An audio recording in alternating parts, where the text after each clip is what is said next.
maulana Muhammad wa ala alihi wa sahbihi ajma'in. Amma ba'd. Teman-teman yang dirahmati Allah, alhamdulillah kita masih diberi kenikmatan, sehat, dan kesempatan oleh Allah Subhanahu wa taala untuk menjalani ibadah puasa Ramadan pada kali ini. Semoga Allah selalu membimbing kita untuk berbuat kebaikan dan Allah selalu menerima setiap amal ibadah yang kita lakukan. Amin ya rabbal alamin. Bulan Ramadan ini adalah bulan yang penuh rahmat, bulan yang Allah lipat gandakan setiap pahala bagi orang-orang yang berbuat kebaikan. Tapi sayang banget nggak sih kalau kita udah nahan puasa seharian, tapi pahalanya nggak maksimal. Nah, hanya karena perbuatan-perbuatan yang sebelum itu, teman-teman tahu nggak sih apa itu makruh? Nah, singkatnya, makruh itu perbuatan yang tidak membatalkan puasa, tapi dapat mengurangi pahala puasa kita.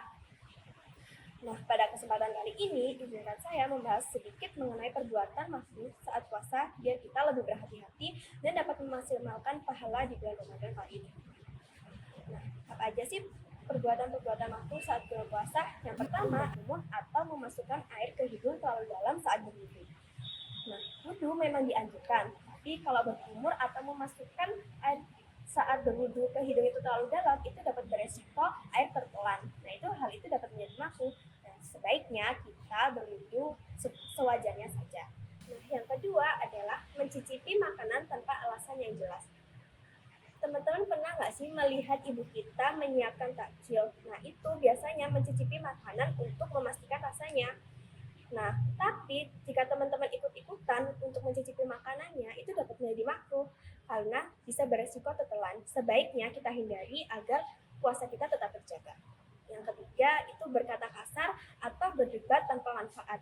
Puasa itu bukan hanya menahan lapar dan haus, tapi juga menahan diri dari perbuatan dan ucapan buruk, atau bisa merugikan orang lain. Kalau ada yang memancing emosi kita lebih baik ingat sabda Rasulullah SAW, jika seseorang mengajak bertengkar, katakanlah sesungguhnya saya sedang berpuasa. Hadis riwayat Bukhari dan Muslim. Yang ketiga, tidur terus-menerus tanpa ibadah.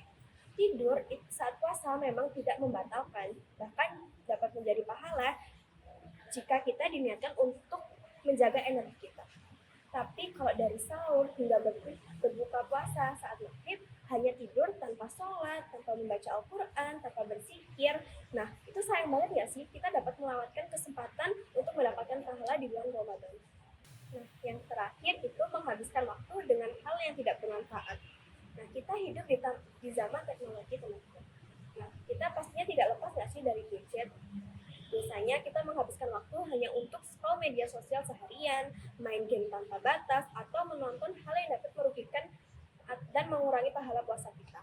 Nah, di bulan Ramadan ini sebaiknya kita isi dengan hal-hal yang lebih bermanfaat seperti membaca Al-Quran, berzikir, dan membantu sesama. Teman-teman, bulan Ramadan adalah kesempatan emas untuk meningkatkan amal ibadah. Jangan sampai pahala puasa kita berkurang hanya karena melakukan hal yang makruh.